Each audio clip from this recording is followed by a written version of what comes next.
പ്രവൃത്തികൾ 2-ാം അധ്യായത്തിലേക്ക് നമുക്ക് വീണ്ടും കടന്നു വരാം. 2-ാം അധ്യായം 19-20 വാക്യങ്ങൾ.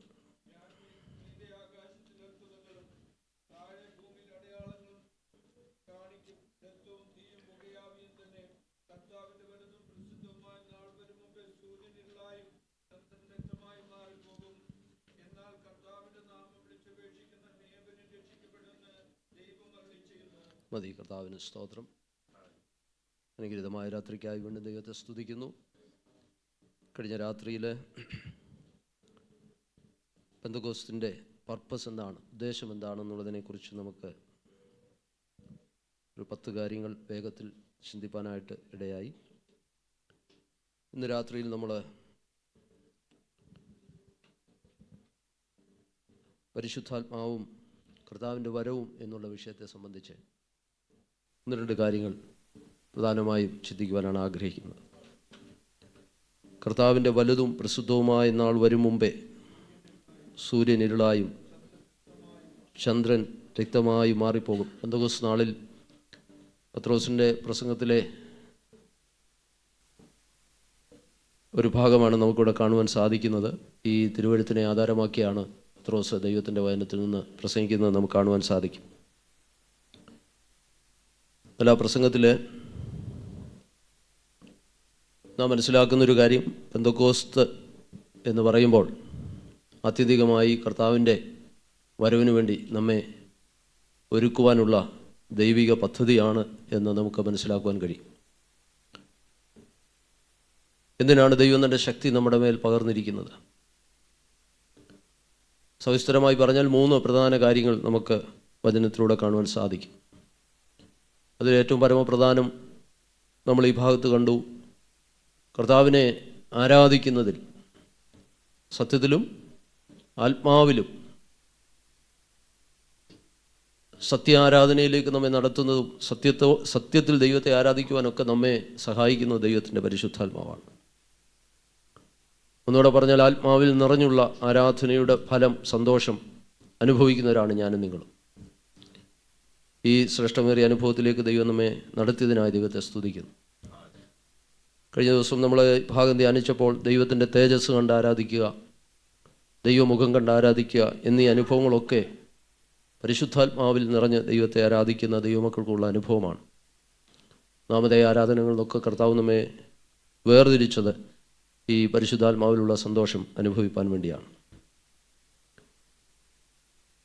അങ്ങനെ ആത്മനിറവിലുള്ള ആരാധനയ്ക്ക് നമ്മെ പ്രാപ്തരാക്കുന്നത് ഈ പരിശുദ്ധാത്മ നിറവാണ്. രണ്ടാമതായി നാം മനസ്സിലാക്കുന്നൊരു കാര്യം, കർത്താവ് പറഞ്ഞ 1-ാം അധ്യായം 8-ാം വാക്യം നമ്മുടെ പ്രധാന വാക്യങ്ങളിലൊന്നാണ്. നിങ്ങളെൻ്റെ സാക്ഷികളാകും. കർത്താവിനെ സാക്ഷിപ്പാൻ നമ്മെ ധൈര്യപ്പെടുത്തുന്നത് ആത്മനിറവാണ്. സാധാരണക്കാരായ മനുഷ്യരെ ദൈവം ഉപയോഗിച്ച ചരിത്രമാണല്ലോ നമുക്ക് വേദപുസ്തകത്തിൽ കാണുവാൻ കഴിയുന്നത്.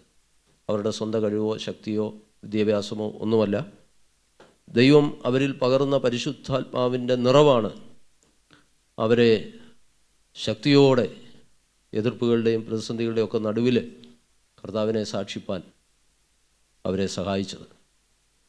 അപ്പോൾ കർത്താവിൻ്റെ സാക്ഷികളാകുക എന്ന് പറഞ്ഞാൽ, അല്ലെങ്കിൽ സാക്ഷികളാകുന്നതിന് ഈ ശക്തി ആവശ്യമാണ്. ക്രിസ്തീയ സഭയുടെ ചരിത്രത്തിലുടനീളവും നമുക്കത് കാണുവാൻ കഴിയും. നമ്മുടെയും ജീവിതത്തിൽ അത് തന്നെയാണ്. നാം കർത്താവിനെ സാക്ഷിക്കണമെങ്കിൽ, കർത്താവിൻ്റെ സാക്ഷികളായി നിൽക്കണമെങ്കിൽ നിശ്ചയമായും ആത്മനിറവ് നമുക്ക് ആവശ്യമാണ്. 3-മതായി പരിശുദ്ധാത്മാവിനെ നമുക്ക് നൽകിയതിൻ്റെ പ്രധാന ഉദ്ദേശം, ഒരു വിശുദ്ധ ജീവിതം ഈ ഭൂമിയിൽ നയിക്കുവാൻ നമുക്ക് സാധിക്കണമെങ്കിൽ പരിശുദ്ധാത്മാവിൻ്റെ സഹായം കൂടിയേ തീരൂ. 3 കാര്യങ്ങളാണ് ഞാൻ പറഞ്ഞത്. 1, കർത്താവിനെ ആത്മാവിൽ ആരാധിക്കുവാൻ, ആരാധനയിൽ പരിശുദ്ധാത്മാവിൻ്റെ പങ്ക് ദൈവമക്കളായി നാം അനുഭവിച്ചറിയുന്നവരാണ്. നമ്മുടെ ആരാധന സജീവമായിരിക്കുന്നതിൻ്റെ കാരണവും ആത്മനിറവിലുള്ള ആരാധന ദൈവം നമുക്ക് നൽകിയതുകൊണ്ടാണ്. 2, കർത്താവിനെ സാക്ഷിക്കുന്നതിൽ. 3, ഒരു വിശുദ്ധ ജീവിതം ഈ ഭൂമിയിൽ സാധ്യമാകണമെങ്കിൽ പരിശുദ്ധാത്മാവിൻ്റെ നിറവ് കൂടിയേ തീരൂ. Price the Lord. പത്രോസിൻ്റെ ഈ പ്രസംഗത്തിൽ കർത്താവിൻ്റെ നാളിനെക്കുറിച്ച് യാദൃച്ഛിക സൂചിപ്പിച്ചതല്ല. പെന്തക്കോസ്ത് നാളിൽ തന്നെ ഈ വചനഭാഗം എടുത്ത് വ്യാഖ്യാനിച്ച് സംസാരിക്കാനിടയായതിൻ്റെ കാരണം ആത്യന്തികമായി എന്നെയും നിങ്ങളെയും കർത്താവ് ഉദ്ദേശിക്കുന്നത് അവൻ്റെ രാജ്യത്തിൻ്റെ ഭാഗമാക്കുക എന്നുള്ളതാണ്. Price the Lord. അതിന് നമ്മെ യോഗ്യരാക്കി തീർക്കുന്നത്, അതിനനുസൃതമായൊരു ജീവിതം ഈ ഭൂമിയിൽ കാഴ്ചവെക്കാൻ നമ്മെ സഹായിക്കുന്നത് പരിശുദ്ധാത്മാവിൻ്റെ നിറവിലുള്ളൊരു ജീവിതമാണ്. അഥവാ ഒരു വിശുദ്ധ ജീവിതം നയിക്കുന്ന ഒരു ദൈവപൈതലിന് മാത്രമേ ദൈവസന്നിധിയിൽ ചെന്നെത്തുവാൻ കഴിയുകയുള്ളൂ. Price the Lord, price the Lord. ഞാനും നിങ്ങളും എത്ര നാൾ കർത്താവിനെ സേവിച്ചു എന്നുള്ളതോ, എന്ന് നമ്മൾ രക്ഷിക്കപ്പെട്ടു എന്നുള്ളതോ, എത്ര നാൾ നാം കർത്താവിന് വേണ്ടി നിന്നു എന്നുള്ളതിനേക്കാളെല്ലാം ഉപരി നമ്മൾ സ്നാനപ്പെട്ട് വെള്ളത്തിൽ നിന്ന് കയറുമ്പോൾ സ്നാപകൻ നമ്മോട് പറയുന്നൊരു വാക്യമുണ്ട്: മരണപര്യന്തം അല്ല ജീവപര്യന്തം വിശ്വസ്തനായിരിക്കുക, എന്നാൽ ജീവകിരീടം പ്രാപിക്കും. Praise lord. കർത്താവ് നമുക്ക് തന്നിരിക്കുന്ന ആയുസ് പര്യന്തം അല്ല, കർത്താവിൻ്റെ വരവ് വരെ വിശ്വസ്തയോടെ കർത്താവിനെ പിൻപറ്റുന്ന ഒരു ദൈവപൈതലിന് മാത്രമേ ദൈവസന്നിധിയിൽ ചെന്നെത്തുവാൻ കഴിയുകയുള്ളൂ. ശുദ്ധ ജീവിതം എന്നുള്ളത് ദൈവം നമ്മളിൽ നിന്ന് ഓരോരുത്തരിൽ നിന്നും ആഗ്രഹിക്കുന്ന ഒരു കാര്യമാണ്. പരിശുദ്ധാത്മാവ് വിശുദ്ധ ജീവിതത്തിനു വേണ്ടി, കർത്താവിൻ്റെ വരവിന് വേണ്ടി നമ്മെ എങ്ങനെ ഒരുക്കുന്നു എന്നുള്ള ചില ചിന്തകൾ നമ്മെ ഈ ആത്മനിറവിൻ്റെ അനുഭവത്തിനു വേണ്ടി വളരെ ഉത്സാഹിപ്പിക്കേണ്ട ഒരു ഘടകം കൂടെയാണ്. ദൈവത്തിന് സ്തോത്രം. ഒരുപക്ഷെ മറ്റെല്ലാ കാര്യങ്ങളിൽ നിന്നും വ്യത്യസ്തമായി ഒരു വിശുദ്ധ ജീവിതത്തിന് പരിശുദ്ധാത്മ നിറവും അഭിഷേകവും എനിക്കാവശ്യമാണെന്നുള്ള ബോധമായിരിക്കണം നമ്മെ ഓരോ ദിവസവും മുന്നോട്ട് നയിക്കേണ്ടത്. Praise Lord. ബാക്കിയൊക്കെ ഞാൻ പറഞ്ഞല്ലോ. നമുക്കാവശ്യമാണ് ആത്മനിറവിലുള്ള ആരാധന, കർത്താവിനെ സാക്ഷിക്കുന്നത്. കഴിഞ്ഞ ദിവസങ്ങളൊക്കെ നമ്മളതിൻ്റെ പദപ്രയോഗങ്ങളൊക്കെ കണ്ടു. അതൊക്കെ ഈ ആരാധനയിൽ, ഈ അനുഭവത്തിൽ നമുക്കുണ്ടെങ്കിലും ആത്യന്തികമായി കർത്താവിൻ്റെ വരവിന് വേണ്ടി നമ്മെ ഒരുക്കുവാൻ ഒരു വിശുദ്ധ ജീവിതം നമുക്ക് ദൈവസന്നിധിയിൽ കാഴ്ചവെക്കുവാൻ പരിശുദ്ധാത്മാവ് നമ്മെ സഹായിക്കട്ടെ. എന്താണ് വിശുദ്ധി എന്ന് പറയുന്നത്?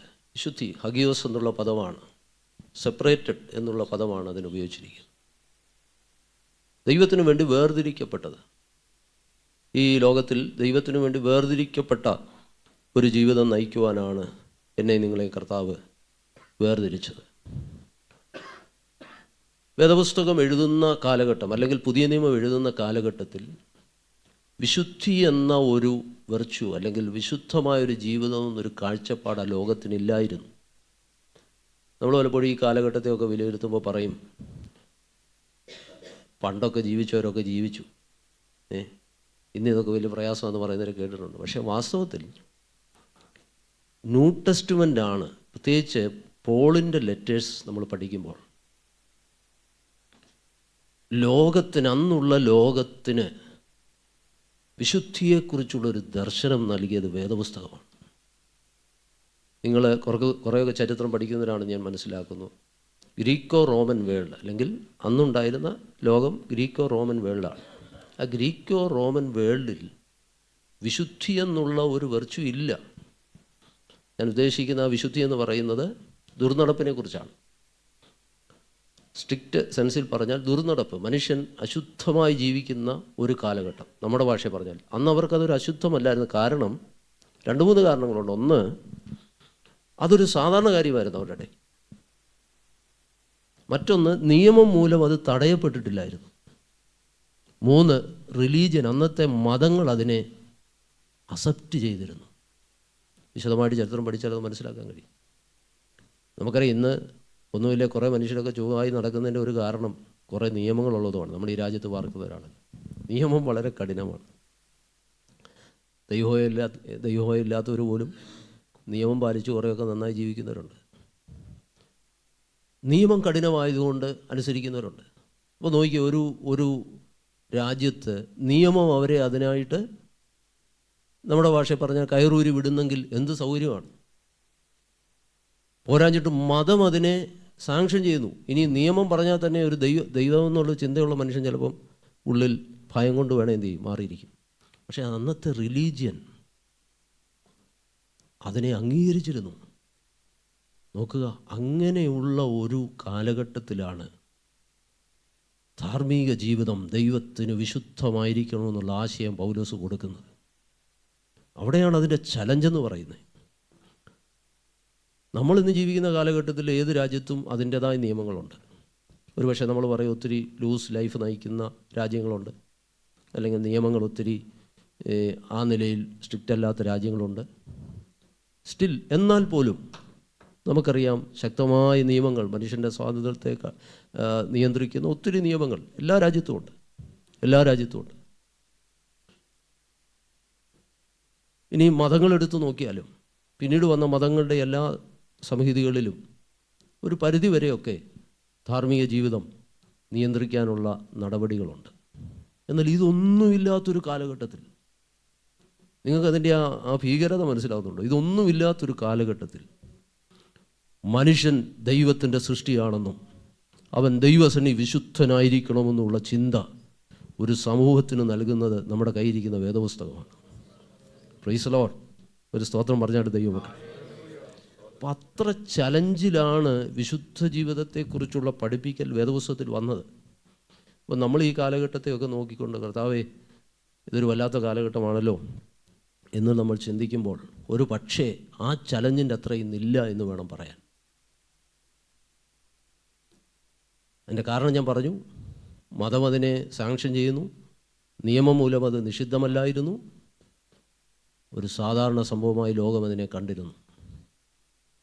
ചരിത്രം വിശദീകരിക്കാൻ ഞാൻ സമയമെടുക്കുന്നില്ല, ഞാൻ മടങ്ങി വരട്ടെ. അപ്പോൾ അങ്ങനെ നാം മനസ്സിലാക്കേണ്ടത് ദൈവം ആഗ്രഹിക്കുന്ന ഒരു വിശുദ്ധ ജീവിതം നാം നയിക്കുവാൻ ദൈവം നമ്മെക്കുറിച്ച് ആഗ്രഹിക്കുന്നു. നാം എന്തുകൊണ്ട് വിശുദ്ധരായിരിക്കണമെന്നുള്ളതിന് മൂന്ന് റീസണുണ്ട്. ഇത് ഈ സംക്ഷിപ്തമായിട്ട് പറയുന്നത് നമ്മുടെ മനസ്സിലിരിക്കാൻ വേണ്ടിയാണ്. എന്നും അത് ഓർക്കുന്നത് നല്ലതാണ്.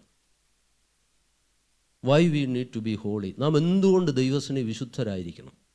പത്രോസിൻ്റെ ലേഖനത്തിൽ നമുക്കറിയാവുന്ന വാക്യങ്ങളാണ്.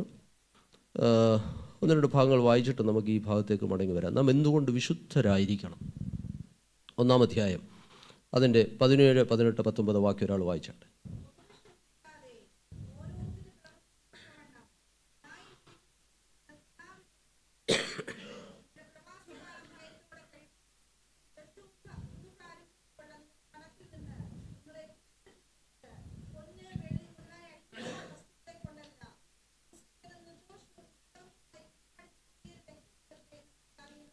ഈ വാക്യം എടുത്തവർ, കുഞ്ഞുങ്ങളെടുത്തവരൊക്കെ ഒന്ന് നോക്കിയേ. First Peter chapter 1 verse 17, 18 and 19. Chapter 1 verse 17, 18 and 19. ആ പോർഷനിൽ there are 3 reasons why we need to be holy. നമ്മൾ എന്തുകൊണ്ട് വിശുദ്ധരായിരിക്കണം എന്നുള്ളതിൻ്റെ 3 റീസണുണ്ട്. ആ 3 റീസൺ എപ്പോഴും ഹൃദയത്തിലിരിക്കണം. നമ്മൾ വിശുദ്ധരായിരിക്കണമെന്ന് ദൈവം പറയുന്നതിൻ്റെ 3 റീസൺ. വിശുദ്ധി എന്താണെന്ന് ഞാൻ നിങ്ങളോട് പറഞ്ഞു. ദൈവത്തിനു വേണ്ടി വേർതിരിക്കപ്പെട്ടത്, ദ സെപ്പറേറ്റഡ് വൺ. ദൈവത്തിനു വേണ്ടി ദൈവം നമ്മളെ വേർതിരിച്ചതാണ്. 3 റീസൺ. അതിൽ 17, 18, 19 വാക്യമാണ് നമ്മൾ വായിച്ചത്. അതിൽ 1-ാമത്തെ റീസൺ ഞാൻ വായിക്കുന്നു. വ്യർത്ഥവും പിതൃപാരമ്പര്യവുമായുള്ള നിങ്ങളുടെ നടപ്പിൽ നിന്ന് നിങ്ങളെ വീണ്ടെടുത്തിരിക്കുന്നത്. നമ്മളെ വീണ്ടെടുത്തിരിക്കുന്നത്. എങ്ങനെ അവിടെ എഴുതിയിരിക്കുന്നത്? You are redeemed. 1-ാമത്തെ റീസൺ നിങ്ങൾ വിശുദ്ധരായിരിക്കണം എന്ന് പറയേണ്ട റീസൺ, നിങ്ങൾ വീണ്ടെടുക്കപ്പെട്ടവരായതുകൊണ്ട് വിശുദ്ധരായിരിക്കണം. മനസ്സിലായോ? നമ്മളോട് കർത്താവ് പറയുകയാണ്, അല്ലെങ്കിൽ ദൈവവചനം പറയും, നിങ്ങൾ വിശുദ്ധരായിരിക്കണം. ഒരു സ്വാഭാവിക മനുഷ്യനോട്, ഒരു നാച്ചുറൽ മാനോട്, രക്ഷിക്കപ്പെടാത്ത ഒരാളോട് വിശുദ്ധനായിരിക്കാൻ പറഞ്ഞാൽ അവന് കഴിയില്ല. പക്ഷെ നമ്മളാരാണ്? വീണ്ടെടുക്കപ്പെട്ടവരായതുകൊണ്ട് നമ്മൾ വിശുദ്ധരായിരിക്കാൻ ദൈവം നമ്മോട് പറയുകയാണ്. അതെന്തുകൊണ്ടാണെന്നറിയാമോ? നമ്മളെ കൊണ്ട് സാധിക്കും. അതുകൊണ്ടാണ് കുഞ്ഞാടിൻ്റെ രക്തം കൊണ്ട് നമ്മെ കഴുകി വിശുദ്ധരായി ദൈവസന്നിധിയിൽ നമ്മെ നീതീകരിച്ചിരിക്കുന്ന വീണ്ടെടുക്കപ്പെട്ട ദൈവമക്കളോടാണ് പറയുന്നത്, നിങ്ങളാരാകണം? വിശുദ്ധരാകണം.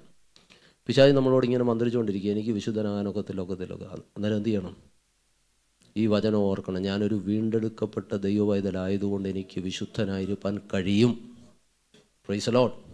എനിക്ക് കഴിയും. വീണ്ടെടുക്കപ്പെട്ടവരോടാണ് വിശുദ്ധരായിരിക്കാൻ പറയുന്നത്. So you are redeemed. അതാണ് ഒന്നാമത്തെ reason. So you should be holy.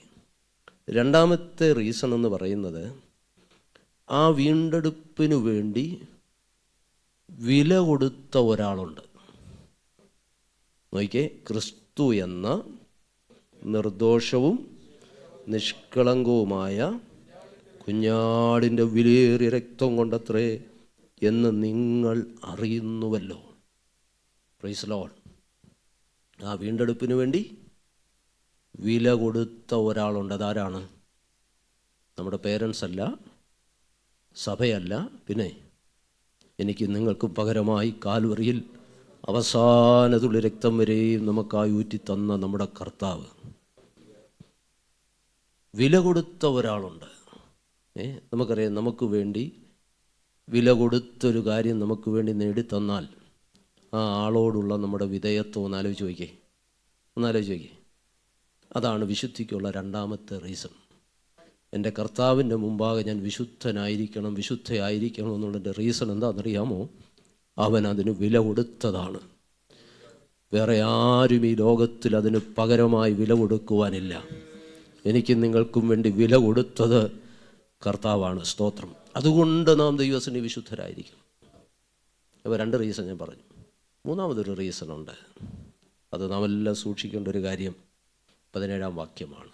മുഖപക്ഷം കൂടാതെ ഓരോരുത്തൻ്റെ പ്രവൃത്തിക്ക് തക്കവണ്ണം ന്യായം വിധിക്കുന്നവനെ നിങ്ങൾ പിതാവെന്ന് വിളിക്കുന്നെങ്കിൽ നിങ്ങളുടെ ഈ പ്രവാസകാലം ഭയത്തോടെ കഴിക്കണം. മൂന്നാമത്തെ റീസൺ, ന്യായം വിധിക്കുന്ന ഒരു ദൈവമുണ്ട്. Price the Lord. ആ ദൈവത്തിൻ്റെ ന്യായവിധിയെക്കുറിച്ച് പറഞ്ഞിരിക്കുന്നവൻ മുഖപക്ഷമില്ല. അതാ ഞാൻ ആരംഭത്തിൽ പറഞ്ഞ, നമ്മൾ എത്ര നാൾ വിശ്വാസത്തിൽ നിന്നെന്നോ, എത്ര നാൾ കർത്താവിന് വേണ്ടി ഓടിയെന്നോ, അധ്വാനിച്ചെന്നോ, എന്തെല്ലാം നമ്മൾ ചെയ്തെന്നോ, ഇതൊന്നും വിഷയമല്ല. മുഖപക്ഷം കൂടാതെ ഓരോരുത്തൻ്റെ പ്രവൃത്തിക്ക് തക്കവണ്ണം ന്യായം വിധിക്കുന്നവനെ നിങ്ങൾ പിതാവെന്ന് വിളിക്കുന്നുണ്ടെങ്കിൽ ഈ പ്രവാസകാലം നിങ്ങൾ ഭയത്തോടെ കഴിക്കണം.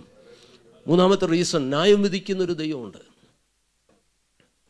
അപ്പോൾ ഈ 3 റീസണാണ് ഇതിനോട് ചേർന്ന് തെസ്സലോനിക്ക ലേഖനോട് ചേർന്ന് പഠിച്ചാൽ, 4-ാം അധ്യായം, തെസ്സലോനി 4-ാം അധ്യായം കൂടെ ചേർന്ന് പഠിച്ചാൽ സെയിം അവിടെയും പൗലോസിൻ്റെ ലേഖനത്തിലും രേഖപ്പെടുത്തിയിട്ടുണ്ട്. നമ്മൾ ആ ഭാഗത്തേക്ക് വരുന്നുണ്ട്.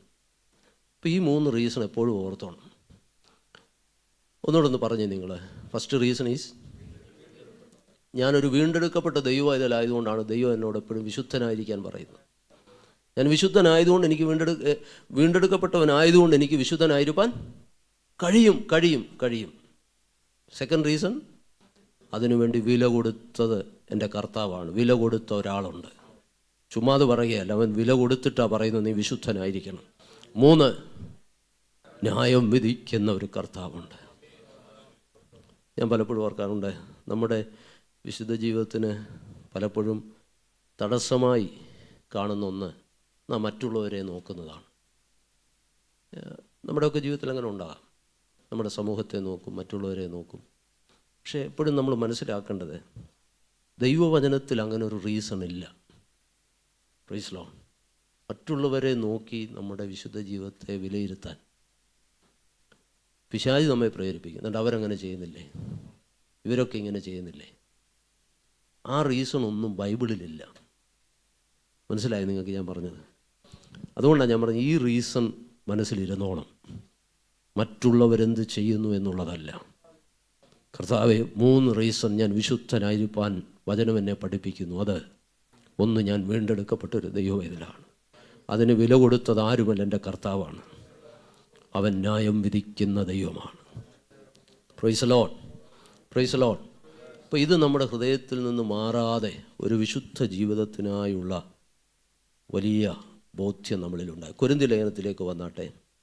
തെസ്സലോനിക്ക ലേഖനത്തിൽ വരുന്നതിന് മുമ്പ് അപ്പോസ്തലനായ പൗലോസ് കൊരിന്ത്യർക്ക് ലേഖനം എഴുതുമ്പോൾ അവിടെ വിശുദ്ധിയെക്കുറിച്ച്, പ്രത്യേകിച്ച് നമ്മുടെ ഈ ശരീരത്തിൽ വസിക്കുമ്പോൾ ശരീരത്തിൽ നമ്മൾ പാലിക്കേണ്ട വിശുദ്ധി, നമ്മുടെ സ്വഭാവത്തിൽ നമ്മൾ പാലിക്കേണ്ട വിശുദ്ധി വളരെ ഊന്നി പറഞ്ഞിരിക്കുന്ന ഒരു ലേഖനമാണ് കൊരിന്ത്യർക്ക് എഴുതിയ ഒന്നാം ലേഖനം. അതിൻ്റെ കാരണവും നമുക്കറിയാം. കൊരിന്ത്യ പട്ടണം വളരെ അധാർമികമായ ജീവിത രീതി പുലർത്തിയിരുന്നൊരു പട്ടണത്തിലാണ് കൊരിന്ത്യ സഭ മുന്നോട്ട് വന്നത്.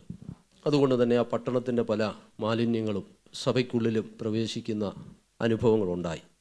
അതിൻ്റെ വെളിച്ചത്തിലാണ് ശക്തമായ ഭാഷയിൽ കൊരിന്ത്യരോട് വിശുദ്ധിയെക്കുറിച്ച് പൗലോസ് എഴുതുവാൻ കാരണമായത്. 6-ാം അധ്യായത്തിലേക്ക് നമുക്ക് വരാം. അവിടെ വരുമ്പോൾ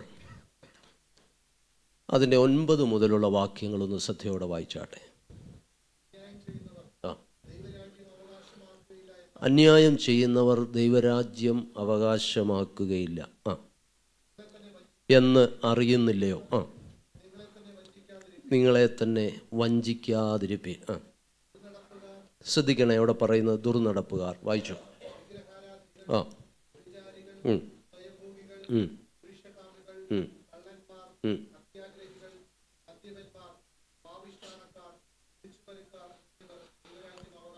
ദൈവരാജ്യം അവകാശമാക്കുകയില്ലെന്ന് 2 പ്രാവശ്യം അവിടെ പറഞ്ഞിട്ടുണ്ട്. ഒരു കാര്യം 2 പ്രാവശ്യം പറഞ്ഞാൽ അത് വളരെ ഉറപ്പോടെ പറയുന്ന കാര്യമാണ്. അവിടെ ചില ആളുകളെ എടുത്തു പറഞ്ഞിരിക്കുന്നു. അന്യായം ചെയ്യുന്നവർ ദൈവരാജ്യം.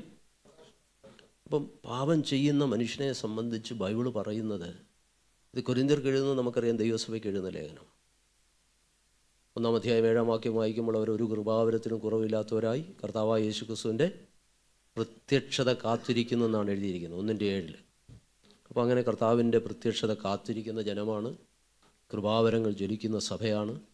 അങ്ങനെ ആത്മീയമായി ഒരു എക്സ്ട്രീമിൽ പോകുന്നൊരു സഭയാണ്. എന്നാൽ അവിടെ തന്നെ നമ്മളിത് കാണുമ്പോൾ,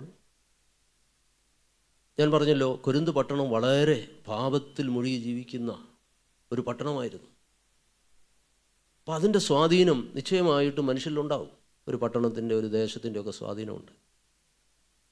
അപ്പോൾ അത് ദൈവസഭയ്ക്കുള്ളിലും കടന്നു വന്നൊരു പശ്ചാത്തലത്തിലാണ് ഈ കൊരിന്ത്യ ലേഖനം എഴുതുന്നത്.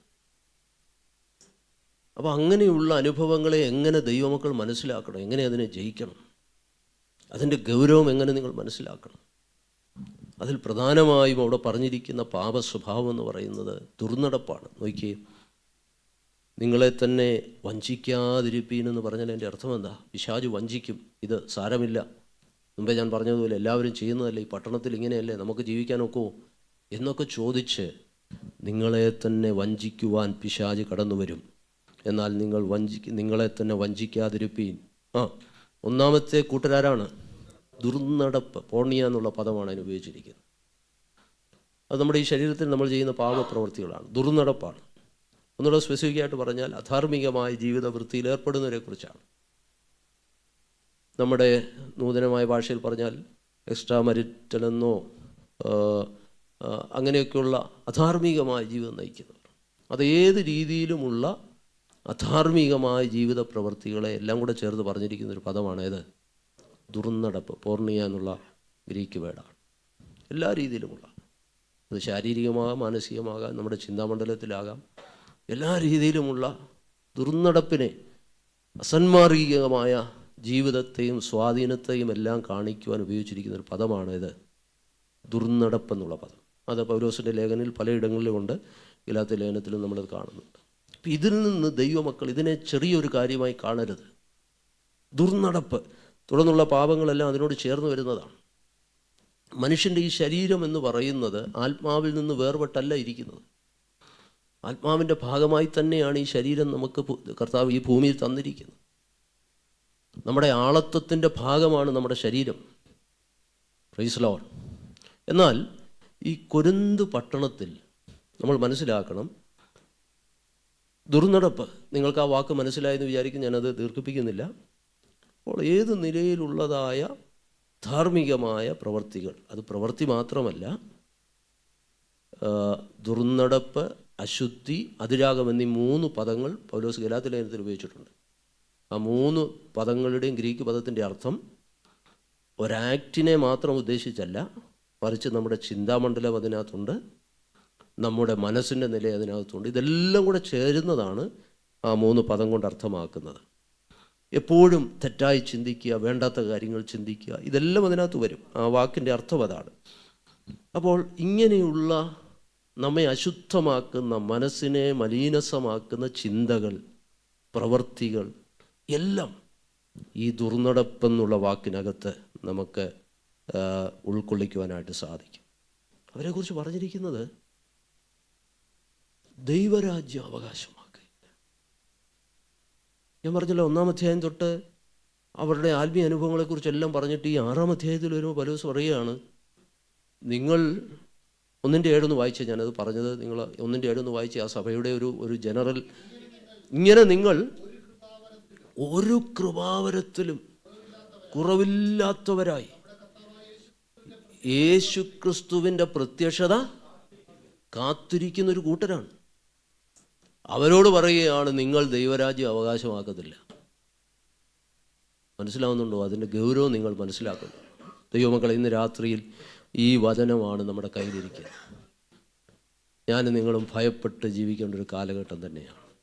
വേറൊന്നും കൊണ്ടല്ല, കർത്താവിൻ്റെ വരവടുത്തിരിക്കുന്ന ഈ സമയത്ത് ദൈവത്തിന് വിശുദ്ധമായൊരു ജീവൻ നയിപ്പാൻ നമ്മെ തന്നെ സമർപ്പിക്കണം. നോക്കുക, അവരോടാ പറയുന്നത്. കാര്യമൊക്കെ ശരിയാണ്, നിങ്ങൾക്ക് കൃപാവരത്തിൽ കുറവില്ല, നിങ്ങൾ കർത്താവിൻ്റെ വരവിനെ കാത്തിരിക്കുന്നവരൊക്കെയാണ്. പക്ഷേ ഈ പാപസ്വഭാവങ്ങളിൽ നിങ്ങൾ തുടർന്നാൽ നിങ്ങൾ ദൈവരാജ്യം അവകാശമാക്കുകയില്ല. Price the Lord. എന്തുകൊണ്ടാണ് കൊരിന്ത്യർക്ക് ഈ അനുഭവം ഉണ്ടായത്? 2 മുദ്രാവാക്യം അവരുടെ ഇടയിലുണ്ടായിരുന്നു. ഈ കൊരിന്ത് പട്ടണത്തിൽ 2 മുദ്രാവാക്യം. അതാണ് നമ്മളതിൻ്റെ 12-ാം വാക്യം. എന്തുകൊണ്ടാണ് അവർ ഈ പാപപ്രവൃത്തി അവരെ സ്വാധീനിക്കാനിടയായത്? വായിച്ചാട്ടെ. ആ ആ ആ ആ ഈ വാക്യം ഒന്ന് മനസ്സിലാക്കാൻ ഇച്ചിരി പ്രയാസമാണ്. ആക്ച്വലി ആ വാക്യത്തിൻ്റെ അർത്ഥം ഇത്രയേ ഉള്ളൂ. ഇംഗ്ലീഷിൽ അത് കുറച്ചുകൂടെ കറക്റ്റാണ്. All things are lawful unto me എന്നാണ്, ഇല്ലേ? നിങ്ങൾ നോക്കിയാൽ ആ വാക്യം നോക്കിയോണേ. All things are lawful unto me. അതാണ് കുറച്ചുകൂടെ മനസ്സിലാക്കാൻ എളുപ്പം. സകലത്തിലും എനിക്ക് കർത്തവ്യമുണ്ടെന്നാണ് മലയാളത്തിൽ. ഇത് ഈ കൊരിന്ത് പട്ടണത്തിലെ ഒരു മുദ്രാവാക്യമായിരുന്നു. All things are lawful unto me എന്ന് പറഞ്ഞാൽ എൻ്റെ ഈ ശരീരം കൊണ്ട് എനിക്ക് എന്ത് ചെയ്യാനുമുള്ള സ്വാതന്ത്ര്യമുണ്ട്. അത് ആ പട്ടണത്തിൻ്റെ ഒരു മുദ്രാവാക്യമാണ്. നമുക്കറിയാം, ഇന്നും അങ്ങനെ തന്നെ മനുഷ്യൻ്റെ വ്യക്തി സ്വാതന്ത്ര്യം ഏറ്റവും വർദ്ധിച്ചു വരുന്നൊരു കാലഘട്ടത്തിലാണ് നമ്മൾ ജീവിക്കുന്നത്. പണ്ടത്തെ പോലല്ല, വ്യക്തി സ്വാതന്ത്ര്യം കൂടുതലാണ്, മനുഷ്യന് എന്തും ചെയ്യാനുള്ളൊരു സ്വാതന്ത്ര്യം. ഇന്നത്തെ ഫിലോസഫി അനുസരിച്ച് പറയുന്നത് there is no absolute truth എന്നാണ്. ആത്യന്തികമായൊരു സത്യമില്ല. അവരവർക്ക് തോന്നുന്ന സത്യം എന്താണോ അതാണ്. അങ്ങനത്തെ ഇപ്പോഴത്തെ ഏറ്റവും ആധുനികമായൊരു ചിന്തയാണ്. അതായത് എനിക്ക് സത്യമെന്ന് തോന്നുന്നത് മറ്റൊരാൾക്ക് സത്യമെന്ന് തോന്നണമെന്നില്ല. There is no absolute truth എന്നാണ് അവർ പറയുന്നത്. അവിടെ വ്യക്തിക്കാണ് പ്രാധാന്യം.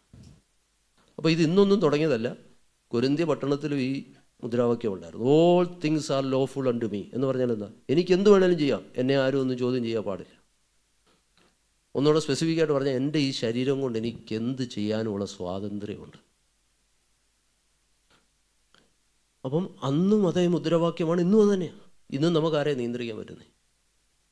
മനുഷ്യൻ്റെ വ്യക്തിസ്വാതന്ത്ര്യത്തിലോട്ടൊക്കെ നമ്മൾ കടക്കാൻ പോയാൽ നമ്മൾ ഒഴിഞ്ഞു പോകത്തേ ഉള്ളൂ, ഇല്ലേ? നമുക്കൊക്കെ പരിമിതിയുണ്ട്. നമ്മൾ ഓരോ ദിവസം കേൾക്കുന്ന വാർത്ത, ഇനി കുഞ്ഞുങ്ങളുടെ കാര്യങ്ങളായിരുന്നാലും മാതാപിതാക്കൾക്ക് പരിമിതിയുണ്ട്, അധ്യാപകർക്ക് പരിമിതിയുണ്ട്, പാസ്റ്റേഴ്സിന് പരിമിതിയുണ്ട്. നമ്മൾ ഓരോ ദിവസം കേൾക്കുന്ന വാർത്ത ഏതാ? കൂടുതൽ ഇടപെടാൻ പറ്റത്തില്ല. കാരണം ഈ മുദ്രാവാക്യം അതിന്ന് ലോകത്തിൻ്റെ മുഖമുദ്രയായി മാറിയിരിക്കുകയാണ്. ഇതിന്ന് തുടങ്ങിയതല്ല, പണ്ട് തൊട്ടേ ഉണ്ട്. കൊരിന്ത്യർ പറഞ്ഞുകൊണ്ടിരുന്നത് എന്താണ്? ഞങ്ങളുടെ ശരീരം കൊണ്ട് ഞങ്ങൾക്ക് എന്തും ചെയ്യുവാനായിട്ടുള്ള സ്വാതന്ത്ര്യമുണ്ട്. ഇത് സഭയിൽ എങ്ങനെ കടന്നു വന്നേ? സഭയിലുള്ളവർ പറഞ്ഞത് എന്താണെന്നറിയാം? അവരതിനെ വേറൊരു രീതിയിൽ വ്യാഖ്യാനിച്ചു എന്ന് പറഞ്ഞാൽ നമുക്കറിയാം, ഏത് മനുഷ്യൻ ചെയ്യുന്ന ഏത് കാര്യത്തിനും നമ്മളൊരു മുറിവാക്യം എടുക്കുമെന്ന് പറയുന്ന പോലെ അവർ പറഞ്ഞ ഇതാണ്: ഞങ്ങൾക്ക് ക്രിസ്തുയേശുവിൽ സ്വാതന്ത്ര്യം ലഭിച്ചു. പൗലോസ് വന്ന് ഞങ്ങളോട് പ്രസംഗിച്ചു, നിങ്ങൾ ന്യായപ്രമാണത്തിൽ നിന്ന് ഒഴിവുള്ളവരായി, ക്രിസ്തുവിലുള്ള സ്വാതന്ത്ര്യം നിങ്ങൾ ലഭിച്ചു എന്ന് പറഞ്ഞപ്പോൾ അവരെന്ത് ചെയ്തു? അവരിതിനെ തെറ്റായി വ്യാഖ്യാനിച്ചു. കണ്ടോ, ന്യായപ്രമാണത്തിൽ നിങ്ങൾ ഒഴിവുള്ളവരാണ്, ഞങ്ങൾക്ക് പൂർണ്ണ സ്വാതന്ത്ര്യം കിട്ടി, എന്ത് വേണേലും ചെയ്യാം. അതൊന്നുമല്ല പൗലോസ് പറഞ്ഞത്. ക്രിസ്തുവിലുള്ള സ്വാതന്ത്ര്യം എന്ന് പറഞ്ഞാൽ എന്താണ്? ചിലത് ചെയ്യാനുള്ള സ്വാതന്ത്ര്യം മാത്രമല്ല, ചിലത് ചെയ്യാതിരിക്കാനുള്ള സ്വാതന്ത്ര്യം കൂടെയാണ് ക്രിസ്തുവിലുള്ള സ്വാതന്ത്ര്യം. ക്രിസ്തുവിലുള്ള സ്വാതന്ത്ര്യം എന്ന് പറഞ്ഞാൽ കർത്താവിന് നമ്മൾ അടിമകളാകുന്നതാണ്. ഇവിടെ നമ്മൾ മനസ്സിലാക്കേണ്ട ഒരു കാര്യം, പൗലോസ് ഈ മുദ്രാവാക്യത്തെ എതിർക്കുന്നില്ല. കാരണം ലോകത്തിൻ്റെ വ്യവസ്ഥിതികളെ അതേപാടെ എതിർക്കാനൊന്നും ചിലപ്പോൾ നമുക്ക് പറ്റത്തില്ല. പക്ഷേ രണ്ട് കാര്യങ്ങൾ അതിനോട് കൂട്ടിച്ചേർക്കുന്നുണ്ട്. അത് നമ്മൾ സൂക്ഷിക്കണം. നമ്മുടെ വ്യക്തി സ്വാതന്ത്ര്യത്തിൽ രണ്ട് കാര്യങ്ങൾ സൂക്ഷിക്കാൻ പറയുന്നുണ്ട്. നോക്കിക്കേ, ഒന്നുകൂടെ വായിച്ച 12-ാം വാക്യം. സകലത്തിലും എനിക്ക് all things are lawful unto me, എങ്കിലും എല്ലാം പ്രയോജനമുള്ളതല്ല. മനസ്സിലായോ? എല്ലാ കാര്യവും ചെയ്യാൻ എനിക്ക് സ്വാതന്ത്ര്യമുണ്ട്. പക്ഷേ ഒരു ദൈവപൈതൽ ഓർക്കേണ്ട രണ്ട് കാര്യങ്ങൾ അവിടെ പറയുന്നുണ്ട്. ഒന്ന്, നമ്മൾ ആഗ്രഹിക്കുന്ന കാര്യം ചെയ്യാനുള്ള സ്വാതന്ത്ര്യം മാത്രമല്ല, അതിൻ്റെ അനന്തര ഫലം എന്താണെന്നും കൂടെ ഒരു ദൈവപൈതൽ ആലോചിക്കണം. മനസ്സിലാകുന്നുണ്ടോ? അത് ശരിയല്ലേ? എല്ലാ മനുഷ്യനും ചെയ്യുന്നത് നമുക്ക് ചെയ്യാം. പക്ഷേ ദൈവപൈതൽ എന്നുള്ള നിലയിൽ ഞാൻ ചെയ്യുന്നതിൻ്റെ അനന്തര ഫലം എന്താണെന്നൊന്ന് ആലോചിക്കണം. മനസ്സിലാവുന്നുണ്ടോ? ഇതാണ് പൗലോസിവിടെ പറഞ്ഞ ഒന്നാമത്തെ കാര്യം. ദൈവത്തിന് സ്തോത്രം. അതന്വേഷിക്കുമ്പോൾ നമുക്ക് മനസ്സിലാവും, ഇതെൻ്റെ കർത്താവിന് ഇഷ്ടമാണോ, എൻ്റെ ആത്മജീവിതത്തെ ഇത് ബാധിക്കുന്നതാണോ എന്ന് ചിന്തിക്കാനുള്ള വിവേകം നമുക്കുണ്ടായിരിക്കണം. മനസ്സിലാവുന്നുണ്ടോ? അതാണ് ഒന്നാമത്തെ കാര്യം. രണ്ടാമതൊരു കാര്യം കൂടെ പറയുന്നുണ്ട്, വായിച്ചോ. സകലത്തിലും എനിക്ക് കർത്തവ്യമുണ്ടെങ്കിലും യാതൊന്നിനും അധീനരാകരുത്. എല്ലാം ചെയ്യാനുള്ള സ്വാതന്ത്ര്യം എനിക്കുണ്ട്. ഈ ലോകത്തിലെ എല്ലാ മനുഷ്യർ പോലും എനിക്ക് സ്വാതന്ത്ര്യമുണ്ട്. പേഴ്സണൽ ഫ്രീഡം എനിക്കുമുണ്ട്. നമ്മളെല്ലാം ആഗ്രഹിക്കുന്ന അതാണ്. പക്ഷേ രണ്ട് കാര്യം എപ്പോഴും ഓർത്തോണം. ഒന്ന്, എല്ലാം പ്രയോജനമുള്ളതല്ല. Especially for my spiritual life. ഞാൻ ചെയ്യുന്നതെല്ലാം എനിക്ക് പ്രയോജനമുള്ളതല്ലെന്ന് മാത്രമല്ല, ചിലപ്പോൾ ദോഷം ചെയ്യുന്നതായിരിക്കും. അത് ഞാൻ സൂക്ഷിക്കണം. കാരണം എന്താ?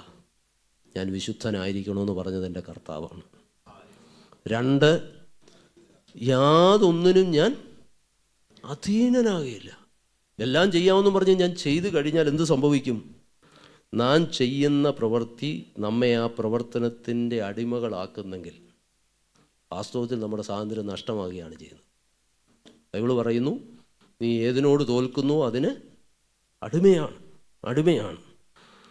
ഒന്നുകൂടെ സ്പെസിഫിക്കായിട്ട് പറഞ്ഞാൽ, ഞാൻ ചെയ്യുന്ന പ്രവൃത്തി നമ്മുടെ നിയന്ത്രണത്തെ ബാധിക്കുന്നെങ്കിൽ ആ സ്വാതന്ത്ര്യം അടിമത്തമായി മാറുകയാണ്.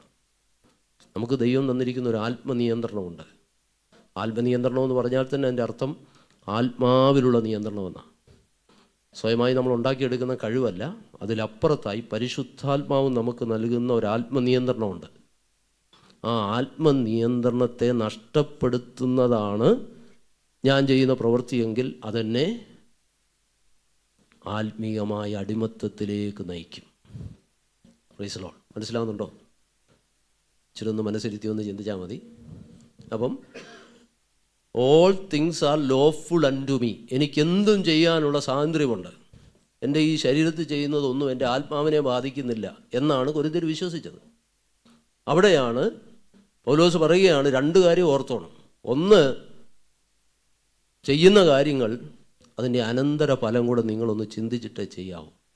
രണ്ട്, നിങ്ങൾ ചെയ്യുന്നത് നിങ്ങളെ അടിമയാക്കുന്നുണ്ടെങ്കിൽ, നിങ്ങളുടെ ആത്മനിയന്ത്രണത്തെ ബാധിക്കുന്നുണ്ടെങ്കിൽ സൂക്ഷിച്ചോണം. Praise the Lord. ദൈവം തൻ്റെ ആത്മാവിനെ നിങ്ങൾക്ക് തന്നത് ഈ ആത്മനിയന്ത്രണത്തിന് വേണ്ടിയാണ്. അത് നിങ്ങളെ പാപത്തിന് അടിമയാക്കാനായിട്ട് നിങ്ങളതിനെ നഷ്ടപ്പെടുത്തി കളയരുത്. Price the Lord. ഈ രണ്ട് കാര്യങ്ങൾ അതിനോടുകൂടെ കൂട്ടിച്ചേർത്തു. ദൈവത്തിന് സ്തോത്രം. ഞാൻ ഒരു ഉദാഹരണം പറഞ്ഞാൽ, നമ്മുടെയൊക്കെ ജീവിതത്തിൽ എന്താണ് ഈ ആത്മനിയന്ത്രണം എന്ന് പറയുന്നത്? മറ്റൊരാൾ നമ്മെ അടിച്ചേൽപ്പിക്കുന്നതോ ചെയ്യരുത് ചെയ്യണം എന്ന് പറയുന്ന കുറേ ഡൂസ് ആൻഡ് ഡോൺസ് അടങ്ങുന്ന ഒരു പട്ടികയൊന്നുമല്ല. മുമ്പേ പറഞ്ഞ പോലെ മനുഷ്യർ അവരവരുടേതായ വീക്ക്നെസ് കൊണ്ട് നമുക്കുള്ള സ്ട്രെങ്ത് എന്താണെന്ന് നമുക്കറിയാം, ഇല്ലേ? അങ്ങനല്ലേ? എല്ലാ മനുഷ്യർക്കും അവരുടേതായ സ്ട്രെങ്ത് ആൻഡ് വീക്ക്നെസ് ഉണ്ട്. അത് നമ്മൾ മനസ്സിലാക്കുന്നവരാണ്. ഇവിടെയാണ് നമ്മുടെ ആത്മനിയന്ത്രണത്തിൻ്റെ ചിന്ത തന്നെ വരുന്നത്. ഉദാഹരണം പറഞ്ഞാൽ ഈ 1 കൊരിന്ത്യർ 9-ാം അധ്യായത്തിലേക്ക് വരുമ്പോൾ ആത്മനിയന്ത്രണത്തിൻ്റെ മറ്റൊരു കാര്യം അവിടെ പറഞ്ഞിരുന്നു. 9-ാം അധ്യായം 24 മുതലൊന്ന് വായിച്ച്. ആത്മനിയന്ത്രണം എന്ന് പറഞ്ഞാൽ എന്താണ്? ഓട്ടക്കളത്തിൽ ഓടുന്നവർ എല്ലാവരും ഓടുന്നു, എങ്കിലും ഒരുവനെ ബിരുദ പ്രാപിക്കുന്നുള്ളൂ എന്ന് അറിയുന്നില്ലയോ? നിങ്ങളും പ്രാപിപ്പാൻ തക്കോണം ഓടിക്കണം. ശ്രദ്ധിക്കണം, അടുത്ത അംഗം പൊരുതുന്നവനൊക്കെയും സകലത്തിലും എന്ത് ചെയ്യുന്നുണ്ട്? അതെന്തിനാ? അവനൊരു ലക്ഷ്യമുണ്ട്. നമുക്കറിയാം, ഒളിമ്പിക്സ് 3-4 വർഷം കൂടുമ്പോൾ ഒളിമ്പിക്സിൻ്റെ ഏറ്റവും പ്രധാനപ്പെട്ടൊരു പ്രോഗ്രാം എന്ന് പറയുന്നത് 100 മീറ്റേഴ്സാണ്.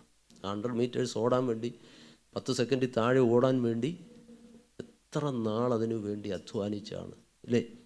എന്തെല്ലാം കാര്യങ്ങൾ ഉപേക്ഷിച്ച് എന്തെല്ലാം വ്യായാമങ്ങൾ ചെയ്താണ് ആ ഒരു നിമിഷ നേരങ്ങൾക്ക് വേണ്ടിയുള്ള അഭ്യാസനം. അംഗം പൊരുതുന്നവനൊക്കെയും സകലത്തിലും വർജനമാചരിക്കും. ഞങ്ങളെ ബൈബിൾ സ്കൂളിൽ പഠിപ്പിച്ചൊരു അധ്യാപകൻ എപ്പോഴും ഞങ്ങളോട് പറയുന്നൊരു കാര്യം, ഈ നമ്മുടെ വീക്ക്നെസ് എന്താണെന്ന് നമ്മളെപ്പോഴും മനസ്സിലാക്കിയിരിക്കും. ഓരോ മനുഷ്യരും വ്യത്യസ്തരാണ്. നമ്മുടെ സ്വഭാവത്തിൻ്റെ മേന്മയും ദൗർബല്യവും ഒക്കെ നമ്മൾ തന്നെ മനസ്സിലാക്കണം. അദ്ദേഹം പറഞ്ഞൊരു കാര്യം, ഈ നമ്മുടെ നാട്ടിൽ തെങ്ങേ കയറുന്നവരുണ്ട്, തെങ്ങേ കയറുന്ന ആളുകളുണ്ട്. ഇന്ന് തെങ്ങേ കയറുന്നവർക്ക് നമുക്കറിയാം നല്ല പൈസയുമാണ്, അവർ വരുന്നത് ബൈക്കിലാണ്. അപ്പം സാറ് പറഞ്ഞിങ്ങനെയാണ്, ഈ തെങ്ങേ കയറാൻ വരുന്നത് ബൈക്കിലാണ്, നല്ല പൈസയുമാണ്, പക്ഷേ ഷൂ ഇട്ടുകൊണ്ട് തെങ്ങേ കയറാൻ പറ്റത്തില്ല. തെങ്ങേ കയറുന്ന ഒരാൾക്ക് ഷൂ ഇടണമെന്ന് പറഞ്ഞാൽ നടക്കത്തില്ല. എപ്പോഴും ഞാനത് ഓർക്കും. അപ്പം നമുക്കെന്താകാം എന്താകത്തില്ലെന്ന് നമ്മൾ നിശ്ചയിച്ചോണം. മനസ്സിലാകുന്നവർക്കായി സ്തോത്രം. Praise the Lord. എല്ലാവരും ചെയ്യുന്നത് നമുക്ക് ചെയ്യാൻ പറ്റത്തില്ല, കാരണം അത് നമ്മുടെ ആത്മനിയന്ത്രണത്തെ ബാധിക്കുന്നതാകാം. Praise the Lord. സാദൃശ്യവാക്യത്തിൻ്റെ ഒരു വാക്യമുണ്ട്, 23-ാം അധ്യായം പ്രൊവേർബ്സ് 23:1 ഒന്ന് വായിച്ചേ. 2-ാം വാക്യം വേഴ്സ് 2 വായിച്ചാൽ മതി.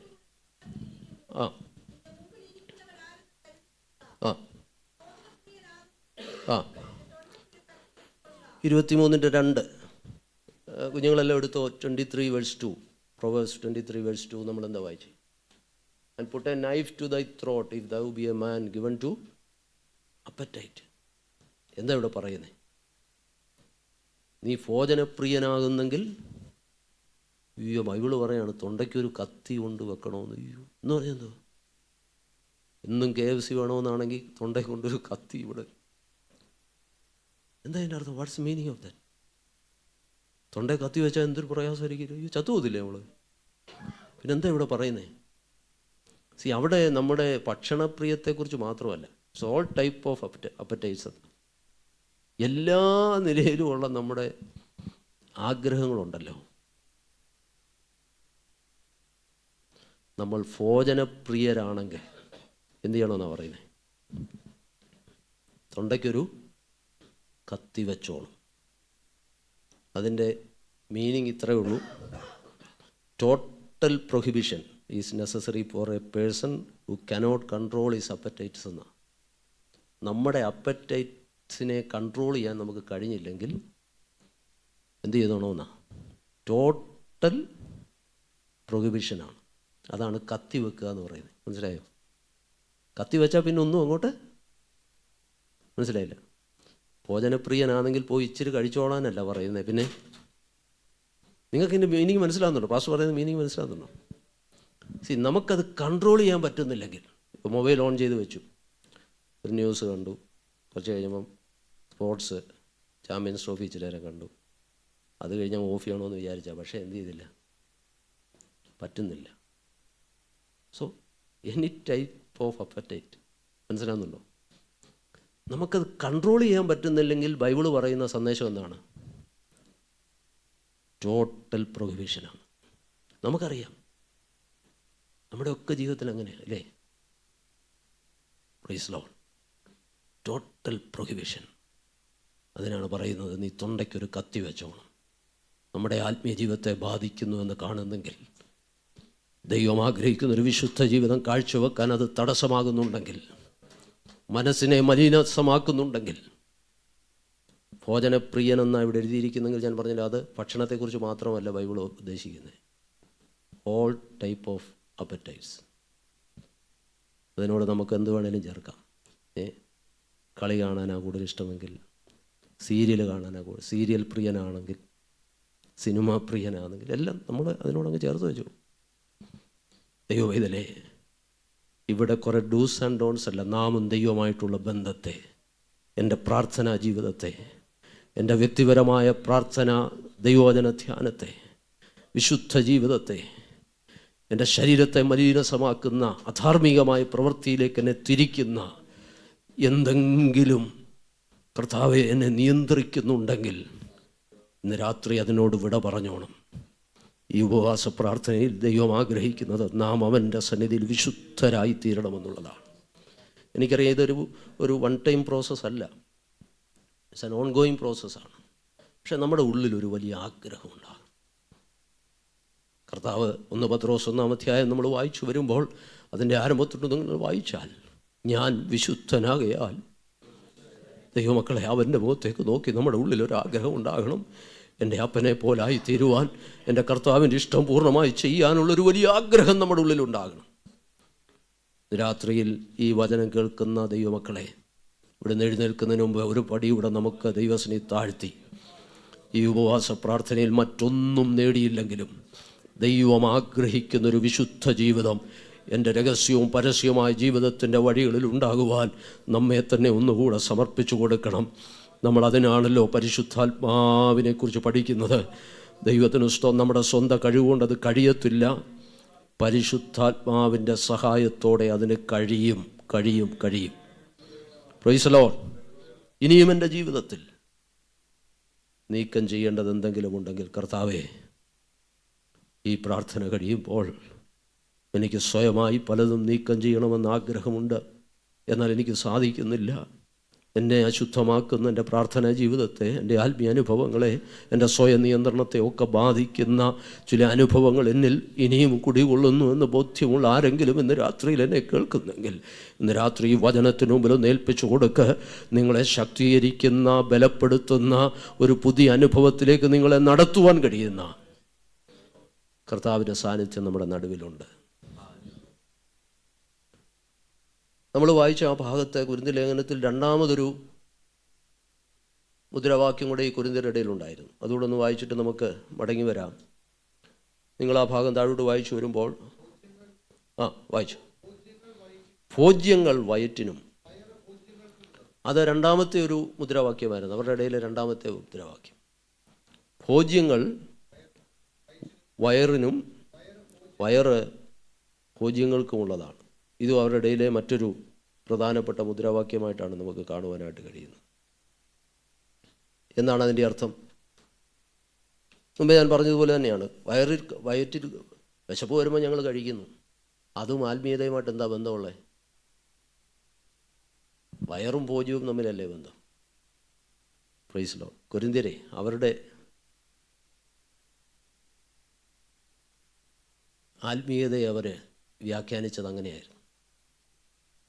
അതിൻ്റെ അർത്ഥം ഇതാണ്: അവരുടെ പ്രാകൃതമായ ശരീരത്തിൽ ഓരോ വാസനകളുണ്ട്, മൃഗീയമായ വാസനകൾ, ആഗ്രഹങ്ങൾ നിറവേറ്റുന്ന രീതി.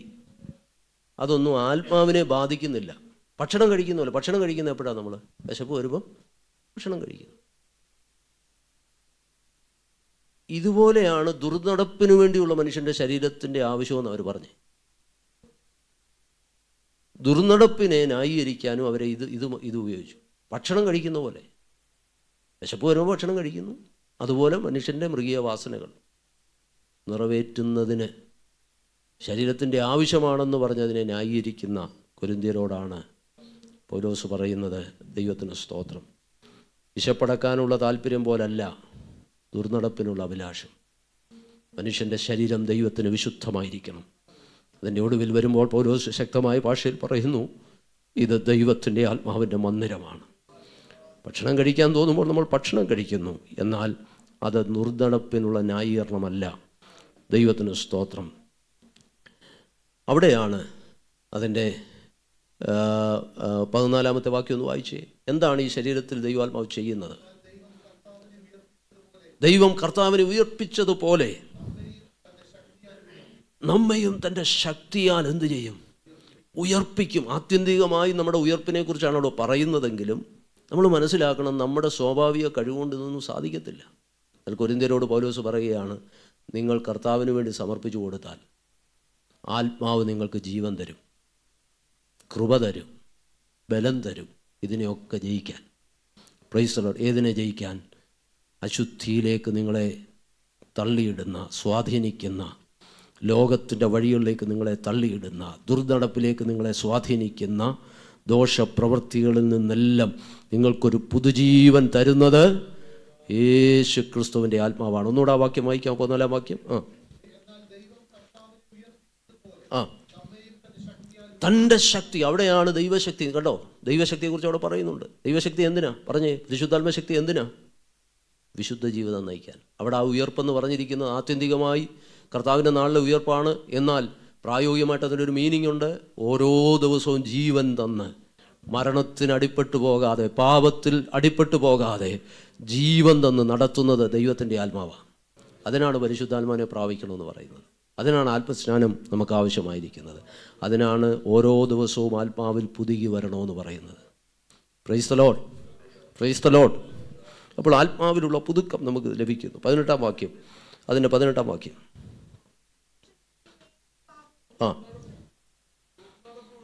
ദുർനടപ്പ് വിട്ട് ഓടുവിൻ. മതി, ദുർനടപ്പ് വിട്ട് ഓടുവിൻ. നമുക്ക് ചെയ്യാൻ കഴിയുന്ന അതാണ്. പാപത്തോടും പാപത്തിൻ്റെ സാഹചര്യങ്ങളോടും നമ്മൾ മാറിയിരിക്കണം. ദുർനടപ്പ് വിട്ട് ഓടുവിൻ. അത് ഫിസിക്കലായി മാത്രമല്ല, മെൻ്റലി നമ്മൾ ഓടണമെന്ന് അതിൻ്റെ അർത്ഥം. നമ്മൾ പാപം ചെയ്യുന്ന സാഹചര്യങ്ങളെയൊക്കെ നമ്മൾ ഒഴിഞ്ഞിരിക്കുന്നവരാണ്. പക്ഷേ ഫിസിക്കലി മാത്രമല്ല, മെൻ്റലി നമ്മൾ എന്ത് ചെയ്യണം? ഓടണം. അകന്ന് മാറേണ്ടിടത്ത് അകന്ന് മാറണം. മുമ്പേ ഞാൻ ഓർപ്പിച്ചതുപോലെ നമ്മുടെ കയ്യിലിരിക്കുന്ന ഈ ചെറിയ ഒരു മൊബൈൽ ഏതെല്ലാം നിലകളിൽ നമ്മെ സ്വാധീനിക്കുന്നുണ്ടെന്ന് നമുക്കറിയാം. എന്നാൽ വളരെ സൂക്ഷ്മതയോടെ കർത്താവേ, ദൈവകൃപയിൽ നിന്ന്, പ്രാർത്ഥനാ ജീവിതത്തിൽ നിന്ന്, ദൈവസന്നിധിയിൽ തന്നെ അകറ്റുന്ന എന്ത് കാര്യങ്ങളായിരുന്നാലും അത് ശാരീരികമായി മാത്രമല്ല, ഫിസിക്കൽ ഡിസ്റ്റൻസ് മാത്രമല്ല, മെൻ്റലി അതിൽ നിന്ന് അകന്നിരുപ്പാൻ എനിക്ക് കഴിയണം. അതിന് പരിശുദ്ധാത്മ നിറവ് നമുക്ക് ആവശ്യമാണ്. ദൈവസന്നിധി നമ്മളെ ഒന്ന് ഏൽപ്പിച്ചു കൊടുത്താൽ, ആമേൻ, ആത്മാവിൻ്റെ പ്രവൃത്തിക്കായി നമ്മെ ഒന്ന് ഏൽപ്പിച്ചു കൊടുത്താൽ, നമ്മെ അതിൽ നിന്ന് മോചനം തരുന്ന കർത്താവ് നമ്മുടെ മധ്യത്തിലുണ്ട്. ദൈവത്തിന് സ്തോത്രം. അങ്ങനെ പറഞ്ഞ് അവസാനിക്കുന്നിടത്താണ് ശക്തമായ ഭാഷയിൽ പൗലോസ് പറയുകയാണ്, ദൈവത്തിന് സ്തോത്രം, ദൈവത്തിൻ്റെ മന്ദിരം. 19 വാക്യം. ദൈവത്തിൻ്റെ ദാനമായി നിങ്ങളിലിരിക്കുന്ന പരിശുദ്ധാത്മാവിൻ്റെ മന്ദിരമാകുന്നു നിങ്ങളുടെ ശരീരമെന്നും നിങ്ങളെ വിലയ്ക്ക് വാങ്ങിയിരിക്കിയാൽ നിങ്ങൾ താന്താങ്ങൾക്കുള്ളവരല്ല എന്നും.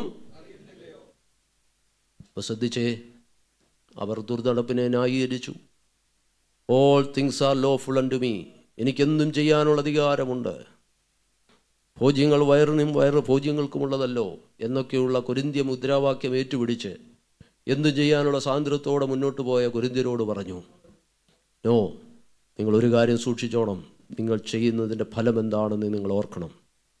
2, അത് നിങ്ങളെ അധീനരാക്കരുത്, പാപത്തിനടിമപ്പെട്ടു പോകരുത്. Praise the Lord. ഭോജ്യങ്ങൾ വയറിനും വയറ് ഭോജ്യങ്ങൾക്കും തമ്മിലുള്ള ബന്ധം പോലെയല്ല, നിങ്ങൾ ആഹാരം കഴിക്കുന്നത് പോലെയല്ല ദുർനടപ്പിന് വേണ്ടിയുള്ള നിങ്ങളുടെ ആഗ്രഹം. മനുഷ്യന് ദൈവം നൽകിയിരിക്കുന്ന ധാർമ്മിക അതേ മൂല്യങ്ങൾക്കുള്ളിൽ ഉള്ളതിൽ നിന്ന് പുറത്തുള്ളതെല്ലാം ദൈവവചനം അനുശാസിക്കുന്ന പാപമെന്ന് ദൈവവചനം നമുക്ക് കാണിച്ചു തരുന്നതിനെല്ലാം പാപമെന്ന് തന്നെ എണ്ണിക്കൊണ്ട് ഗൗരവത്തോടെ നമ്മുടെ ജീവിതത്തെ നയിപ്പാൻ കർത്താവിൻ്റെ കരങ്ങളിൽ നമ്മെ സമർപ്പിക്കണം. അതിന് നമുക്ക് ജീവൻ തരുന്നത് ദൈവത്തിൻ്റെ ആത്മാവാണ്. നമ്മുടെ സ്വന്തം കഴിവുകൊണ്ട് സാധ്യമല്ല, എന്നാൽ ദൈവശക്തിയാൽ അത് കഴിയും. ദൈവത്തിന് സ്തോത്രം. ഹല്ലേലൂയ. 6-ാം അധ്യായത്തിൽ അക്കമിട്ട് പറഞ്ഞിരിക്കുന്ന പാപ സ്വഭാവത്തെക്കുറിച്ച് നമ്മൾ കണ്ടു. തെസ്സലോനിക്ക ലേഖനത്തിലെ ആ ഭാഗം കൂടെ വായിച്ചിട്ട് ആ ചിന്ത നമുക്ക് അവസാനിപ്പിക്കാം. അപ്പോസ്തലനായ പൗലോസ് തെസ്സലോനിക്കർക്ക് ലേഖനം എഴുതുമ്പോൾ അവിടെയും ഈ പാപ സ്വഭാവത്തിൽ നിന്ന് നമുക്ക് മുക്തി തരുവാൻ ദൈവം നമ്മെ സഹായിക്കുന്നത് എന്താണെന്നും ദൈവത്തിൻ്റെ ഇഷ്ടം നമ്മുടെ മേൽ എന്താണെന്നുമുള്ളത് 1 തെസ്സലോനിക്കർ 4-ാം അധ്യായം 3 മുതലുള്ള വാക്യങ്ങൾ വായിക്കാം. ദൈവത്തിൻ്റെ ഇഷ്ടമോ നിങ്ങളുടെ ശുദ്ധീകരണം തന്നെ. നിങ്ങൾ ദുർനടപ്പ് വിട്ടൊഴിഞ്ഞ്, അവിടെയും ദുർനടപ്പ് പോർണിയ എന്നുള്ള പദമാണ്. ദുർനടപ്പ് വിട്ടൊഴിഞ്ഞ് ഓരോരുത്തൻ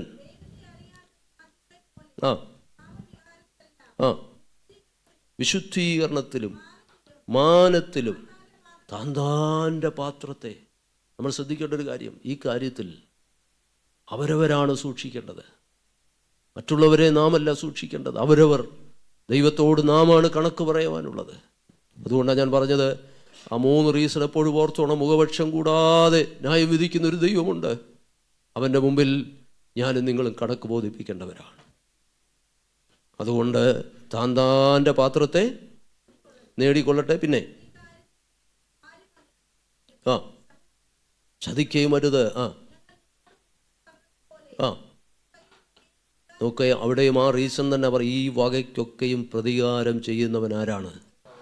കർത്താവ്. മനുഷ്യരെ നമുക്ക് മറയ്ക്കാം, മാതാപിതാക്കളെ മറയ്ക്കാം, സ്നേഹിതരെ മറയ്ക്കാം, കൂടെ താമസിക്കുന്നവരെ മറയ്ക്കാം, കൂടെ ജോലി ചെയ്യുന്നവരെ മറയ്ക്കാം, നമ്മുടെ മുന്നിൽ നിൽക്കുന്നവരെ നമുക്ക് മറയ്ക്കാം.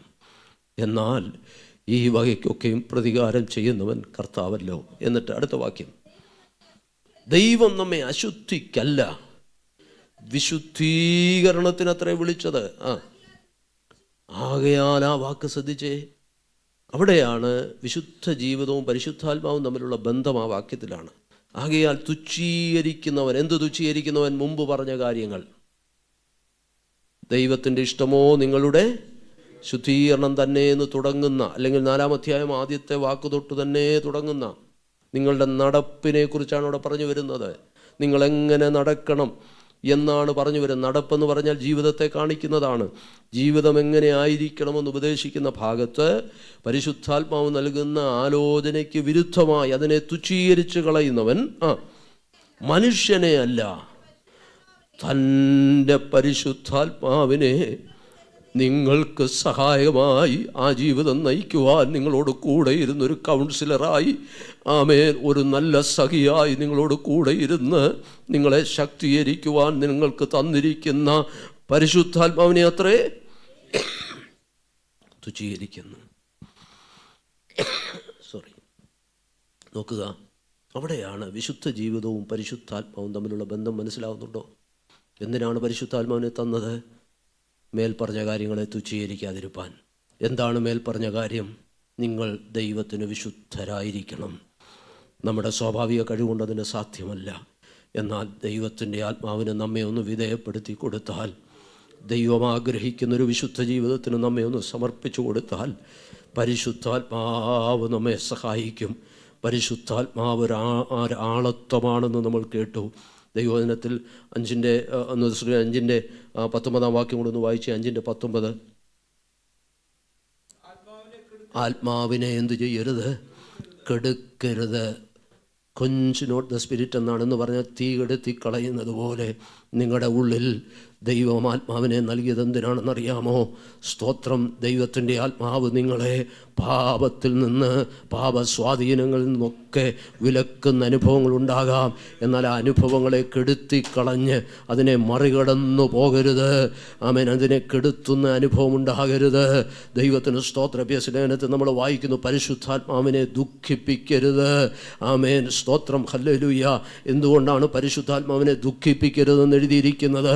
ഒരു വ്യക്തിയായതുകൊണ്ടാണ്. അതിന് സെൻസിറ്റിവിറ്റി ഉണ്ട്. അത് നമ്മുടെ ഉള്ളിലിരുന്ന് ദുഃഖിക്കാനിടയാകരുത്. പാപസ്വാധീനങ്ങൾ വരുമ്പോൾ, പാപപ്രവർത്തികൾ ചെയ്യുമ്പോൾ പരിശുദ്ധാത്മാവ് നമ്മളിൽ ദുഃഖിക്കുന്നുണ്ടെന്നുള്ള കാര്യം മറക്കരുത്. ആരും അത് കണ്ടില്ലെങ്കിലും, ആരും അതറിഞ്ഞില്ലെങ്കിലും നമ്മുടെ ഉള്ളിൽ ദൈവം നൽകിയിരിക്കുന്ന പരിശുദ്ധാത്മാവ് ദുഃഖിക്കുന്നുണ്ട്. പരിശുദ്ധാത്മാവിനെ കെടുത്തിക്കളയരുത്. ഇന്ന് രാത്രിയിൽ ഈ ഉപവാസ പ്രാർത്ഥനയെ നമ്മൾ ആഗ്രഹിക്കേണ്ടത് ആത്മാവിനെ ജ്വലിപ്പിക്കുന്നവരായി തീരണം. ആത്മാവിനാൽ ജഡത്തിൻ്റെ പ്രവൃത്തികളെ മരിപ്പിക്കുന്നവരായി തീരണം. നമുക്കതിനായി ഒന്ന് സമർപ്പിച്ചു കൊടുക്കാമോ? കർത്താവേ, എങ്ങനെയാണിത് സാധ്യമാകുന്നത്? ദൈവത്തിന് സ്തോത്രം. ഞാൻ പറഞ്ഞല്ലോ, it's not a one time process. ഇത് നിരന്തരമായി നമ്മൾ നടക്കുന്നൊരു കാര്യം. ഇന്ന് രാത്രി കണ്ണുകളെ ഒന്ന് അടച്ച ഒരു നിമിഷം, കർത്താവേ, വളരെ ശക്തമായി ദൈവത്തിൻ്റെ ആത്മാവ് ഈ ഒരു പോയിൻ്റ് ഓർപ്പിച്ചതുകൊണ്ടാണ് ഞാൻ ഇന്ന് ആ പോയിന്റിൽ നിന്നത്. ദൈവമക്കളെ, ഞാനും നിങ്ങൾ ഒരുമിച്ചാണ് ഈ വചനം ധ്യാനിക്കുന്നത്. ജീവിതത്തിൽ ഒന്നും നമുക്ക് നേടാൻ കഴിഞ്ഞില്ലെങ്കിലും ദൈവത്തിന് മുമ്പാകെ ഒരു വിശുദ്ധമായ ജീവിതം കാഴ്ചവെക്കാൻ അശുദ്ധിയുടെ അംശങ്ങൾ എന്നിലുണ്ട് കർത്താവേ. ഒരു ദുഷ്ടലോകത്തിലാണ് ഞാൻ ജീവിക്കുന്നത്. കൊരിന്ത് പട്ടണം ദുഷ്ടത നിറഞ്ഞൊരു ലോകമായിരുന്നു. അതിൻ്റെ സ്വാധീനങ്ങൾ കൊരിന്ത് സഭയിലുണ്ടായി. ഇതൊരു റിയാലിറ്റിയാണ്. ഞാനും നിങ്ങൾ ജീവിക്കുന്ന സമൂഹത്തിൻ്റെ നടുവിൽ നമ്മുടെ മുൻ മാതാപിതാക്കൾ ജീവിച്ചൊരു കാലഘട്ടത്തിലല്ല നമ്മൾ ജീവിക്കുന്നത്. എല്ലാ കണ്ണുകളും അടച്ചാട്ട് വളരെ ദുഷ്ടസ്വാധീനങ്ങൾ നിറഞ്ഞ, പാപത്തിൻ്റെ പ്രലോഭന ശക്തികൾ നിറഞ്ഞ ഒരു സാഹചര്യത്തിലാണ് ഞാൻ നിങ്ങൾ ജീവിക്കുന്നത്. എന്നാൽ തെറ്റിനെ ഒരിക്കലും നമ്മൾ മറച്ചു വെക്കരുത്. ഹൃദയംഗമായി ദൈവത്തോട് പറയണം, കർത്താവേ, ചില പാപ സ്വഭാവങ്ങൾ എന്നെ വിടാതെ എൻ്റെ ജീവിതത്തിലുണ്ട്. ചിലതിനെയൊക്കെ ഞാൻ ന്യായീകരിക്കുന്നുണ്ട്, ചിലതിനെയൊക്കെ ഞാൻ സാരമില്ലെന്നുണ്ടെന്നുണ്ട്, ചിലതിനെയൊക്കെ ഞാൻ കാണാതെ പോകുന്നുണ്ട്. എന്നാൽ ഇന്ന് രാത്രി പരിശുദ്ധാത്മാവ് ഹൃദയങ്ങളോട് സംസാരിക്കുന്നു. ഇന്ന് രാത്രി അതിനോട് വിട പറഞ്ഞോണം. ഇന്ന് രാത്രിയിൽ അതിനോട് വിട പറഞ്ഞോണം. നോ എന്ന് നീ പറഞ്ഞാൽ നിന്നെ സഹായിക്കുവാൻ കഴിയുന്ന, നിന്നെ ജീവിപ്പിക്കാൻ കഴിയുന്ന ആത്മശക്തി നിൻ്റെ മേൽ അവൻ പകരും. ആമേൻ, ആമേൻ. എത്ര പേർ അതിനുവേണ്ടി ആഗ്രഹിക്കുന്നുണ്ട്. കർത്താവ്, എൻ്റെ ആത്മനിയന്ത്രണത്തെ ബാധിക്കുന്ന, എൻ്റെ സെൽഫ് കൺട്രോളിനെ ബാധിക്കുന്ന ചിലത് എൻ്റെ ജീവിതത്തിലുണ്ട്. അതെൻ്റെ സ്വഭാവത്തെ തന്നെ ചിലപ്പോൾ മാറ്റിക്കളയുന്നുണ്ട്. എൻ്റെ കുടുംബജീവിതത്തെ തന്നെ അത് തകർക്കാൻ ശ്രമിക്കുന്നുണ്ട്. എൻ്റെ ജീവിത അനുഭവങ്ങളിലേക്ക് പലപ്പോഴും ഇത് കടന്നു വരുന്നുണ്ട്. എൻ്റെ ദൈവീക അനുഗ്രഹത്തിലേക്ക് എന്നെ മുമ്പോട്ട് വിടാതെ തടസ്സപ്പെടുത്തി നിൽക്കുന്നുണ്ട്.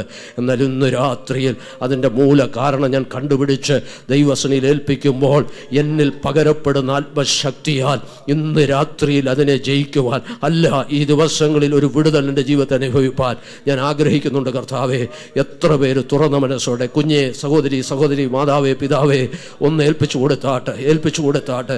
ഇതിന് പ്രായവ്യത്യാസമൊന്നുമില്ല. ഞാനും നിങ്ങളും ഒരുപോലെ ദൈവസനീകരിക്കുന്നു. നാം വിശുദ്ധരായി തീരുവാൻ 3 കാരണങ്ങളേ ഉള്ളൂ. ഒന്ന്, നാം വീണ്ടെടുക്കപ്പെട്ടവരാണ്. അതിന് വില കൊടുത്തൊരുവനുണ്ട്. 3, മുഖപക്ഷം കൂടാതെ ന്യായം വിധിക്കുന്നൊരു ദൈവമുണ്ട്. അവൻ്റെ മുമ്പാകെ ഭയത്തോടെ നമ്മെ ഒന്ന് ഏൽപ്പിച്ചു കൊടുത്ത്, കർത്താവേ, ഇതിനെ നിസ്സാരമായി കാണാൻ എനിക്കിടയാകരുത്. ഇതിനെ എനിക്ക് നിസ്സാരമായി കാണുവാനിടയാകരുത്. ഗൗരവത്തോടെ എല്ലാ ദൈവമക്കളൊന്ന് പ്രാർത്ഥിച്ചാണ്.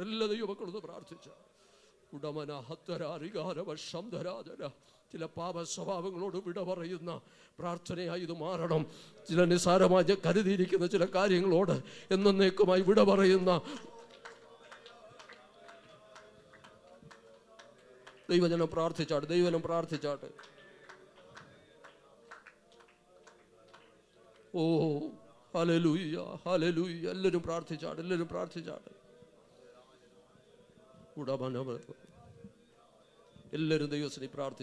ദൈവത്തിനെ പ്രാർത്ഥിച്ചാട്ടെ. എല്ലാവരും പ്രാർത്ഥിച്ചാട്ടെ. ആത്മാർത്ഥമായി പ്രാർത്ഥിച്ചാട്ടെ. ശക്തിയോടെ പ്രാർത്ഥിച്ചാട്ടെ. യേശുവിൻ്റെ നാമത്തിൽ ഇന്ന് രാത്രി ദൈവകൃപയുടെ വ്യാപരിക്കുന്നുണ്ട്. കഴിഞ്ഞ രാത്രി നമ്മൾ ഓർപ്പിച്ചതുപോലെ ദൈവ സാന്നിധ്യം നമ്മുടെ നടുവിലുണ്ട്.